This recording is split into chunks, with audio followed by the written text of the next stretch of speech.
이 세상에서 가장 아름다운 영어 단어가 무엇인지를 조사를 해보았습니다. 가장 아름다운 영어 단어가 과연 무엇이었을까요?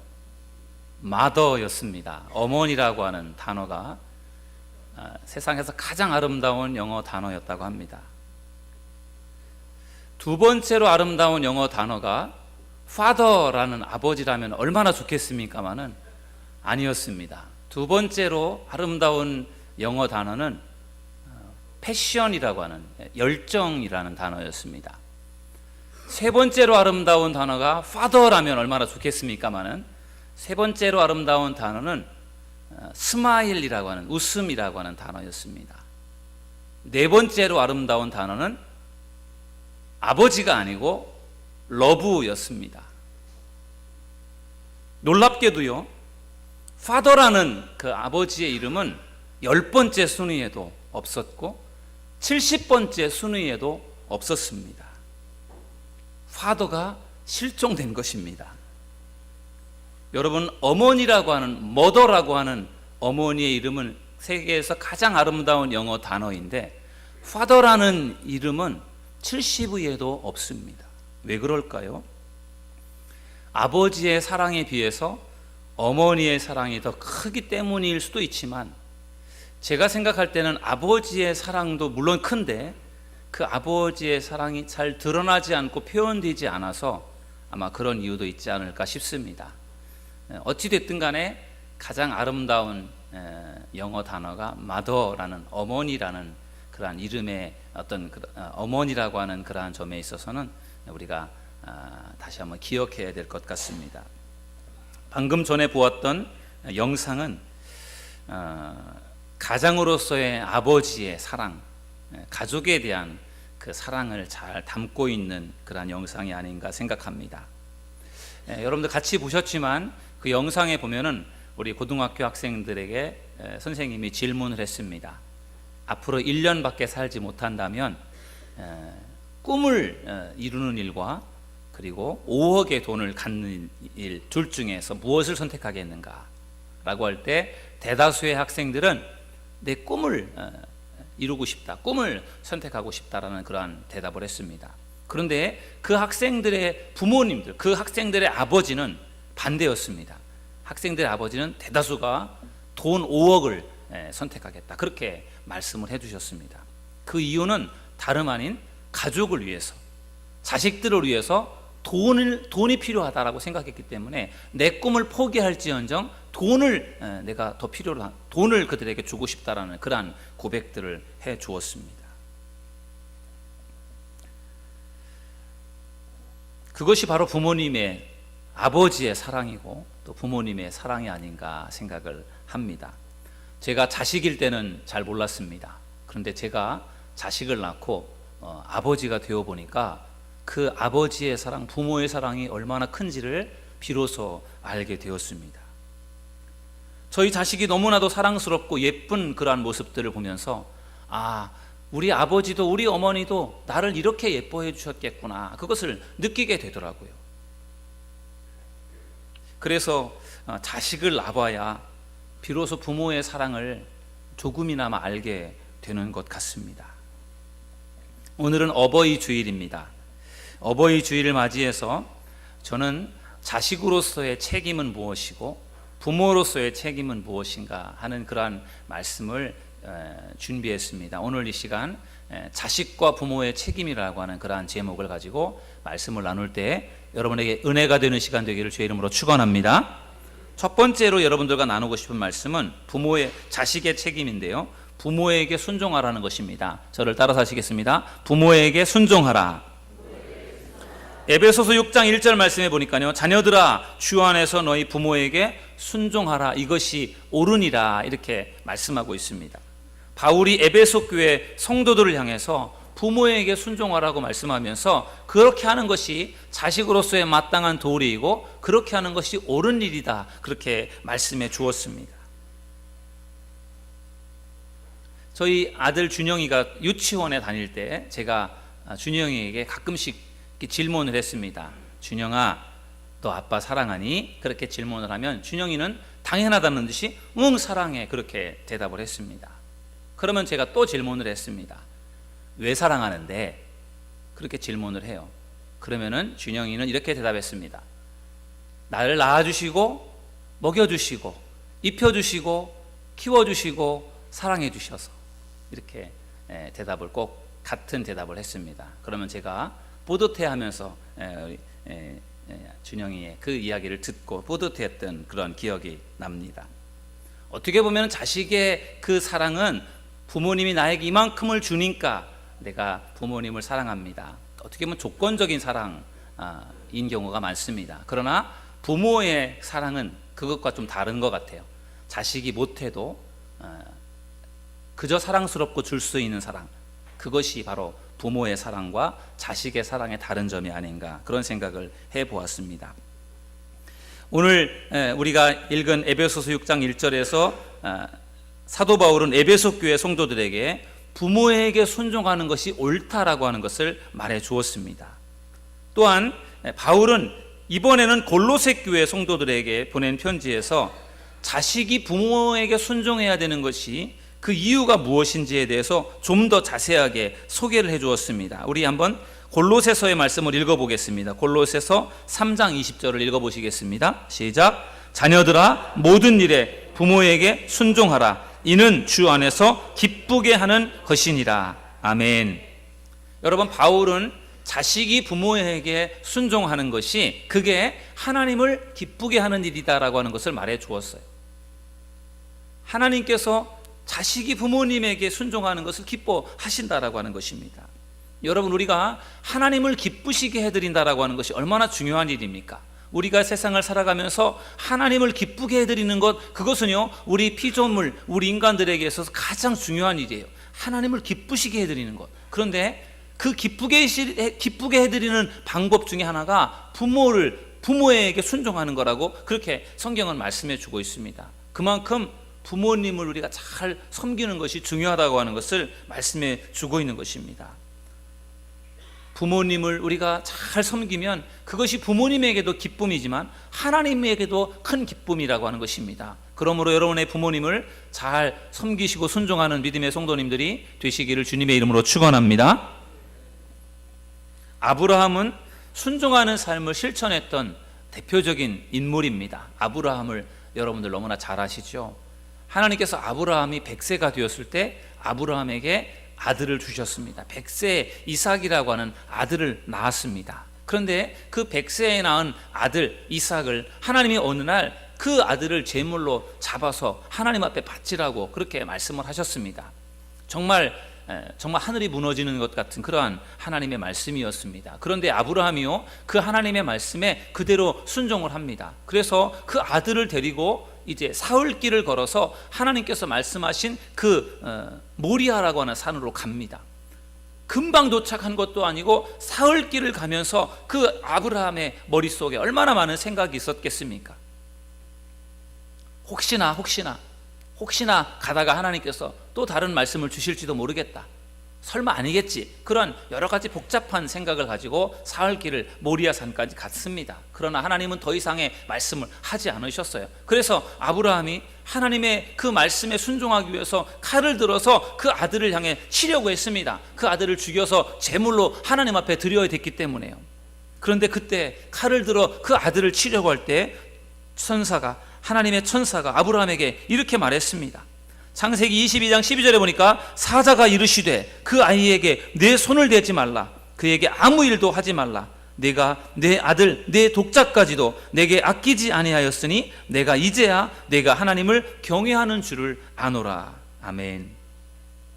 여러분, 아브라함은요 100세에 낳은 그 소중한 아들을 바치라고 하는 그 하나님의 명령까지도 순종했던 사람이 바로 아브라함이에요.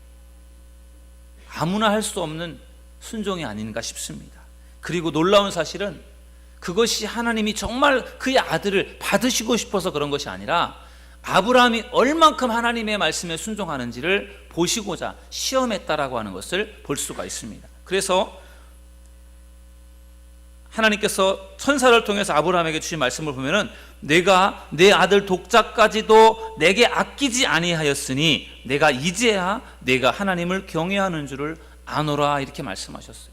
정말 하나님의 말씀을 듣기를 그것을 하나님의 말씀을 듣는 것에 우선순위를 두는 것인지 세상의 다른 일에 우선순위를 두는 것인지를 하나님은 아들을 제물로 바치라고 하는 걸 통해서 그것을 확인하고 싶어 하셨던 것입니다. 그런데 놀랍게도 아브라함은 그것까지도 순종하는 순종을 보여주었습니다. 그래서 아브라함의 순종이 참으로 대단한 것입니다.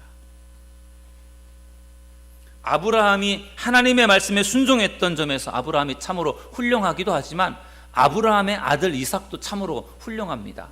아버지가 하는 대로 그대로 순종하는 그 이삭의 모습을 보면 얼마나 대단한지 모릅니다. 사흘 동안 아버지를 따라서 모리아산에 가서 제사를 드린다고 해서 아들과 함께 아버지가 모리아산에 갑니다. 그런데 아버지가 전에 아버지의 모습과는 뭔가 다른 것 같았습니다. 그 아들이 눈치를 못 챘겠습니까? 그 산에 도착하기까지 뭔가 제물을 드리러 가는데 제물이 없는 것입니다. 그리고 그 산에 도착해서 아버지가요, 그 아들의 손과 발을 결박을 하는 겁니다. 그리고 칼을 들어서 치려고 하는데 이 이삭이요, 가만히 있습니다. 아버지가 하는 일에 거역하고 반항을 하는 것이 아니라 아버지가 하는 일에 그대로 순종을 하는 그 이삭의 모습을 보면요, 그가 아버지를 철저하게 신뢰했기 때문에 아버지가 자기를 죽이려고 하는 그러한 상황에까지 가더라도 그는 아버지를 끝까지 신뢰하는 그런 모습을 볼 수 있습니다. 그래서 아버지를 믿기 때문에 끝까지 순종했던 것이 바로 이 아브라함의 아들 이삭의 순종이 아닌가 생각이 됩니다. 그래서 저는 아브라함의 순종 참으로 대단하고 또 그의 아들 이삭의 순종도 참으로 대단하다 그렇게 생각을 합니다. 우리가 부모님을 순종한다고 할 때, 부모에게 순종한다고 할 때 그것이 옳다라고 바울은 말하고 있어요. 여러분에게 정말 살아계신 부모님이 아직 계시다고 한다면 부모님의 말씀 앞에 철저하게 순종하는 믿음의 성도님들이 되시기를 주의 이름으로 축원합니다. 이미 돌아가셔서 부모님이 계시지 않은 분들도 많이 계실 것입니다. 그런 분들에게도 우리가 순종해야 될 아버지가 있습니다. 누구입니까? 하늘에 계신 아버지, 하늘 아버지가 우리의 아버지가 아니십니까? 그분의 말씀을 순종하며 그분을 아버지로 잘 받들어 섬길 수 있는 우리 믿음의 성도님들이 되시기를 주님의 이름으로 축원합니다. 두 번째로 사도 바울은 에베소 교회 성도들에게 말씀하면서 부모를 공경하라고 말씀하고 있습니다. 저를 따라서 하시겠습니다. 부모를 공경하라. 여러분, 어떤 할머니가 두 아들이 있었습니다. 큰아들은 아주 사업을 잘해서 돈을 많이 벌어서 잘 살았습니다. 그래서 큰 좋은 집에서 아주 잘 먹고 잘 살았습니다. 그런데 둘째 아들은 그렇게 못 살았습니다. 구멍가게를 하면서 변변치 않게 살았습니다. 먹고 살기도 빠듯했습니다. 더군다나 또 자식들까지 많이 낳아가지고요, 아주 생활 형편이 어려웠습니다. 그런데도요, 이 할머니는 큰아들 집에서 머무는 것보다 둘째 아들 집에 머무는 것을 더 좋아했다고 합니다. 어느 날 큰아들이 어머니에게 이렇게 말했습니다. 어머니, 동생 집에 자주 가시면 동생 집에 부담을 주는 겁니다.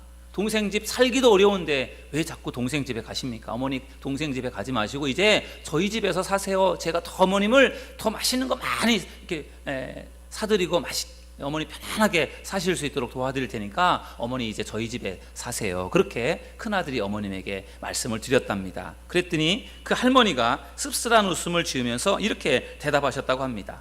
아들아, 내게 필요한 것은 좋은 집과 좋은 음식, 좋은 옷이 아니란다. 둘째 집에 가면 둘째는 날마다 나의 등을 긁어준단다. 그리고 학교에서 돌아오는 그 손주들이 학교에서 갔다 오면 내 무릎에 앉아서 학교에서 있었던 일들을 다 나한테 들려주는데 그래서 나는 너희 집보다 둘째 집에 있는 게 나는 더 좋단다. 그렇게 할머니가 이야기를 했다라고 합니다. 여러분, 부모님을 우리가 섬길 때 두 가지가 다 중요한 것 같아요. 물질적으로 잘 섬기는 것도 중요하고요, 그리고 마음을 헤아려서 잘 마음을 편안하게 해드리는 것도 참으로 중요하다고 생각합니다.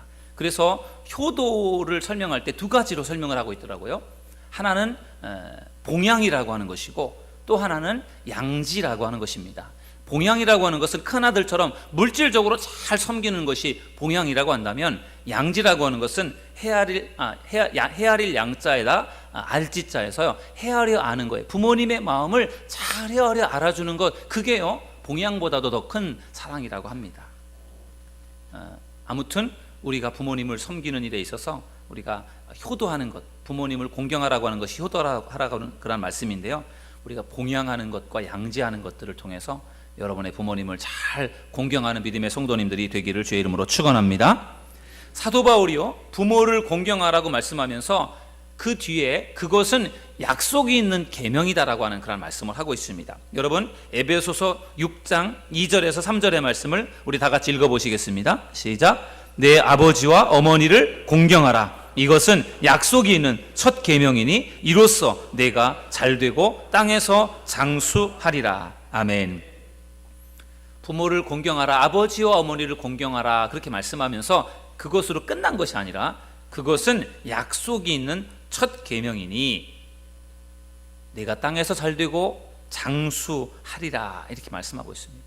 약속이 있는 계명이라는 겁니다. 여러분, 이 아버지와 어머니를 공경하라, 부모를 공경하라고 하는 것은 계명입니다. 무슨 계명입니까? 10계명입니다. 10계명 중에 5번째 계명이에요. 그 10계명을 우리가 출애굽기 20장에서부터 10계명이 나오는데 10가지의 계명 중에 첫 번째, 두 번째, 세 번째, 네 번째 계명은 대신계명이라고 그래서 우리가 하나님 앞에 지켜야 될 계명이에요. 그래서 하나님 위에 우상을 숨기지, 하나님 위에 다른 신을 섬기지 않는 것, 우상을 숭배하지 않고 안식일을 지키는 것, 다른 신에게 절하지 않는 것, 그런 것들 하나님께 우리가 지켜야 될 그런 계명이 1, 2, 3, 4 계명이라고 한다면 5번째 계명부터 10번째 계명까지는 대인계명이라고 해서 사람들에게 지켜야 할 계명이 거기에 나옵니다. 그런데 사람들에게 지켜야 할 가장 첫 번째 계명, 그게 5번째 계명이지 않습니까? 그것이 바로 내 부모를 공경하라, 그 계명입니다. 그런데 내 부모를 공경하라고 하는 이 계명 속에는 그냥 공경하라라고만 한 것이 아니라 거기에 뒤에 약속이 담겨 있어요. 그 약속이 무엇인지 아십니까? 여러분, 출애굽기 20장 12절 말씀을 우리 다 같이 읽어보시겠습니다. 시작. 내 부모를 공경하라. 그리하면 내 하나님 여호와가 내게 준 땅에서 내 생명이 길리라. 아멘. 여러분, 이 출애굽기 20장 12절 말씀을 바울이 인용을 해서 에베소 교회 성도들에게 말씀을 한 거예요. 부모를 공경하면 그것이 약속이 있는 첫 계명이기 때문에 그 계명대로 지키면 하나님이 그 땅에서 내 생명이 길게 장수할 수 있도록 하나님이 복을 주시겠다, 그렇게 말씀하고 있는 것입니다. 여러분, 자식으로서 부모를 공경하는 것, 부모님에게 효도를 하는 것은 그것은 자식으로서의 마땅한 도리입니다. 그런데 그렇게 하는 사람에게 하나님께서 약속하셨는데 바로 내게 준 땅에서 내 생명이 길리라는 거예요. 하나님이 주신 땅에서 오래 살 수도 있고 건강하게 살 수도 있는 그러한 은혜를 하나님이 주시겠다고 약속해 주셨습니다. 그렇기 때문에 우리가 부모를 공경하는 그것이 어떻게 보면 자식으로서의 마땅한 도리이지만 하나님께서 주신 10계명 중에 하나, 중요한 계명이기 때문에 우리가 그것을 지켜야 된다라고 하는 것입니다. 여러분의 부모님을 공경하는 믿음의 성도님들이 되시기를 주님의 이름으로 축원합니다. 어느 조사에 보니까요, 연로하신 노인들에게 가장 필요한 것은 대화할 상대라고 하는 이야기를 보았습니다. 부모님은 외롭습니다. 특별히 혼자 계신 분들은 더 그렇습니다. 외로워서 누군가 말동무가 필요하고 말하고 싶은데 말할 상대가 없는 겁니다. 그러니까 전화로라도 가끔씩 하셔서 안부를 물으시고, 또 부모님 혼자 계신 분들, 부모님들 연로하신 분들이 어떻게 사시는지 그분들의 이야기를 들어주고 하는 것들이 너무나도 중요한 것 같습니다. 또 우리가 전화를 해서 사랑합니다, 말로 사랑합니다 고백하는 것도 중요하지만 우리가 용돈을 드리고 맛있는 것을 사드리는 것, 그것이 또 자식으로서 부모님을 잘 섬기는 중요한 일이 아닌가, 그렇게 생각을 합니다. 부모님이 돌아가신 다음에 마음 아파하지 마시고 살아계실 때 부모님에게 효도하시고 부모님을 공경할 수 있는 여러분들이 되기를 주님의 이름으로 축원합니다. 사도 바울은 오늘 말씀을 통해 세 번째로 이렇게 말씀합니다. 자녀를 잘 양육하라. 저를 따라서 하시겠습니다. 자녀를 잘 양육하라. 부모에게 순종하라, 부모를 공경하라고 하는 것은 자식들에게 주는 말씀이고요, 이 4절에 나오는 자식을 잘 양육하라고 하는 것은 부모에게 주시는 말씀이고 부모의 책임입니다. 여러분, 에베소서 6장 4절을 우리 함께 읽어보시겠습니다. 시작. 또 아비들아, 너희 자녀를 노엽게 하지 말고 오직 주의 교훈과 훈계로 양육하라. 아멘. 자녀를 잘 양육하라고 하는 말씀을 하면서 먼저 들려주시는 말씀이 있는데, 그것은 자녀를 노엽게 하지 말라는 것입니다. 노엽게 한다라고 하는 것이 무엇이죠? 화나게 하는 것입니다. 여러분, 자식들 때문에 부모가 화가 날 때가 있지 않습니까? 말을 안 들어서 속을 썩여서 자식들 때문에 부모가 막 속 터질 때가 있어요. 화가 날 때가 있습니다. 그런데 반대로요, 부모 때문에 자식들이 화가 날 때가 있어요. 부모는 자식 때문에 내가 속상해 죽겠다고 생각하지만 자식은 부모 때문에 화가 나는 경우들이 있다라는 것이죠. 부모의 권위를 내세워서 자식을 화나게 하는 경우들이 있어요. 화를 내고 소리를 지르고 또 억압하고 그렇게 하는 것이 자식들에게 도움이 되질 않습니다. 그렇게 해서 강압적으로 자식들을 혼내고 자식들을 바꿔보려고 그렇게 하지만, 그렇게 해서 자식들이 바뀌어지지를 않습니다. 자식은 오히려 부모의 뒷모습을 보면서 배운다라는 이야기가 있어요. 부모가 잘하면, 자식들에게 본을 보이고 잘하면 자식들이 그것을 그대로 따라가게 된다는 것입니다. 많은 경우에 부모들이 자기도 못하면서 자식들에게 하라고 강요하는 경우들이 있어요. 그럴 때 자식들이 그것을 아주 싫어합니다. 그리고 그럴 때 자녀들의 마음속에 노여움이 생기게 되는 거죠. 화를 품게 되는 것입니다. 부모님들은 텔레비전을 보는 걸 너무너무 좋아하면서 자주 텔레비전을 보면서 자식이 텔레비를 보면 못 보게 막 이렇게 화를 내시는 그런 경우들이 있어요. 부모님들은 스마트폰을 가지고 막 이렇게 게임하고 스마트폰을 자주 사용하면서 자식들이 그것을 쓰면 막 혼내고 그런 경우들이 있어요. 본인은 하면서 자식들은 못하게 하는 거예요. 물론 너는 지금 그거 할 때가 아니고, 너는 텔레비 볼 때가 아니고, 너는 핸드폰을 만지작거릴 때가 아니고, 너는 지금 공부할 때다. 공부해야지 너가 왜 그걸 하니? 그렇게 말할 수 있죠. 그러나 그렇게 말할 때 부모도 그것을 하지 않아야 자식이 그것을 쉽게 받아들일 수도 있는 거죠. 부모가 다 하면서 자식에게 하지 말라고 하면 자식이 그것을 잘 받아들이지 않는다는 것이죠. 오히려 마음에 노여움을 품게 된다는 것입니다. 저도 저희 자녀들을 키우면서 자녀들을 화나게 하고 노엽게 했던 적들이 있었던 것 같습니다. 작년에 추수감사주일에 저하고 저희 딸이 연극을 했어요. 정말 연극을 얼마 만에 한지 모르겠고요. 그렇게 긴 연극을 해본 적이 없는데 부담스러웠고, 대본을 외우는 거나 여러 가지 면에서 부담스러웠어요. 그런데 또 해야 될 상황이라서 했습니다. 근데 하고 참 잘 못했어요. 하고 나니까 아쉽더라고요. 좀 더 잘할 수 있었을 텐데 아쉬움이 생겨서 제가 저희 딸에게 이야기를 했습니다. 우리 그동안에 이거 애우느라고 고생했는데 다시 한번 하자. 다시 한번 좀 녹화를 하자. 다시 한번. 그래서 제 딸을 이렇게 녹화를 다시 하자고 저희 딸에게 제안을 했더니 딸이 펄쩍 뛰면서 안 하겠다라는 거예요. 내가 그것을 왜 하냐고, 그걸 남겨서 뭐 할 거냐고. 저는 그 딸하고 고생하면서 대본을 외웠던 그것을 좀 이렇게 남겨놓으면 나중에라도 그거를 보면은 참 좋겠다 생각이 들어서 한번 우리 자료로 만들어보자, 한번 녹음을 한번 하자, 그렇게 저는 이야기를 하는데 저희 딸은 싫다는 거예요. 그래서 하자. 저희 딸은 안 하겠다. 계속 그렇게 실강의를 벌였습니다. 그리고 나서 한 달 정도가 지나서요, 이제 제가 사정을 하고 설득을 해가지고 이제 결국은 녹화를 하기로 했습니다. 그런데 막상 녹음을 하기로 한 날이 되니까 딸이 또 투덜투덜 하는 거예요. 이걸 또 왜 하는지, 또 이걸 내가 왜 해야 되는지 모르겠다고, 아빠는 왜 이걸 하려고 하는지, 왜 자기를 귀찮게 하고 힘들게 하고 막 그렇게 투덜거리는 거예요. 그래서 제가 화가 나는 거예요. 하기로 했으면 하면 되는 거지 뭘 그게 말이 많냐고. 화가 나가지고 제가 갑자기 화가 나는데 이걸 견딜 수가 없는 거예요. 하면 하는 거지 무슨 말이 많냐고 막 제가 갑자기 화가 나니까 제 딸에게 막 소리를 질렀어요. 화를 냈어요. 제가 아마 그렇게 화를 낸 적이 없었던 것 같아요. 저희 딸을 향해서. 깜짝 놀랐습니다. 제가 그렇게 하고 나서 어떻게 내가 이렇게 딸한테 할 수가 있었지? 깜짝 놀랐습니다. 그리고 저희 딸도 아빠가 어떻게 더 나한테 이렇게 할 수가 있지? 저희 딸은 더 놀랐어요, 저보다. 그래서 결국은 녹음을 하기로 해놓고 못했어요. 제가 화가 나서 관두자고 했어요. 제가 이런 마음으로 할 수 없을 것 같으니까 하지 말자. 그래서 막 화를 내고 그냥 들어가 버리고 말았는데, 그리고 나서 얼마나 참 속이 상하고 참 그 후회가 되는지 정말 속상하더라고요.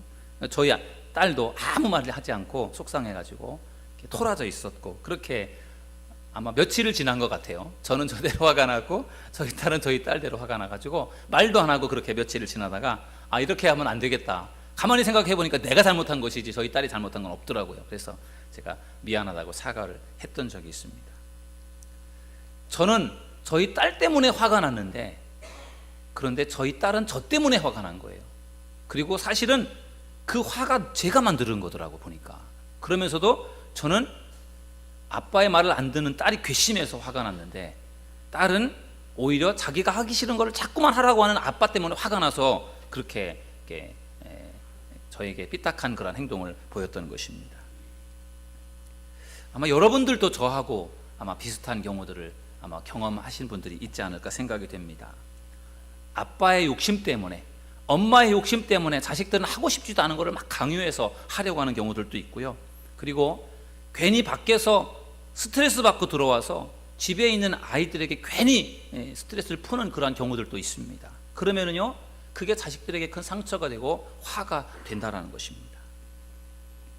성경은 아비들아 너희 자녀를 노엽게 하지 말고 오직 주의 교훈과 훈계로 양육하라, 그렇게 말씀하고 있습니다. 자녀들을 노엽게 하는 것이 아니라 주의 말씀으로 양육하라는 것입니다.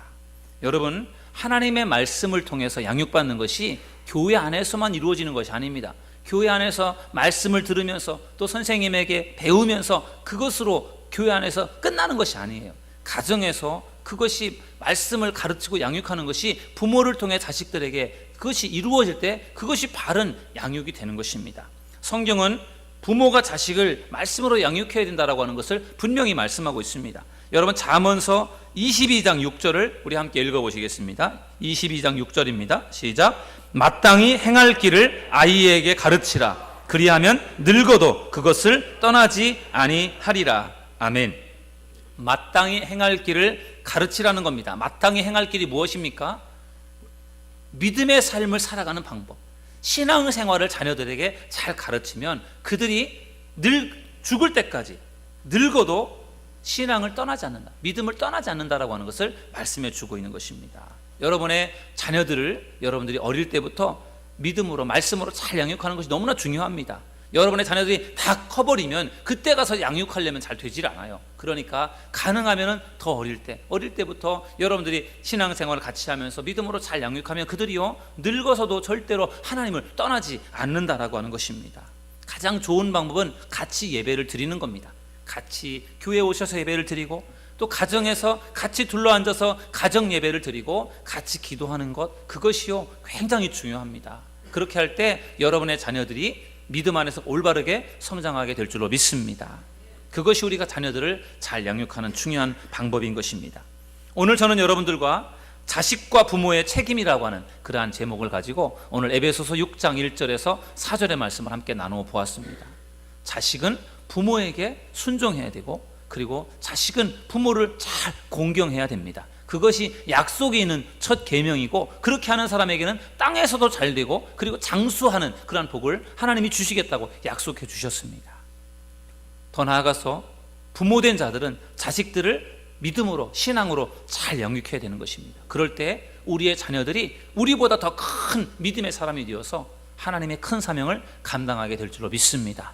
우리 사랑하는 성도들의 가정에서 이러한 일들이 일어났으면 좋겠습니다. 정말 자식은 자식으로서의 책임을 잘 감당하고 부모는 부모로서의 책임을 잘 감당해서 하나님께서 우리에게 주신 말씀을, 이것을 잘 실천하고 또 일평생 하나님을 잘 믿고 섬기는 믿음의 가정, 믿음의 가문을 세워가는 저와 여러분 모두가 되시기를 주님의 이름으로 축원합니다.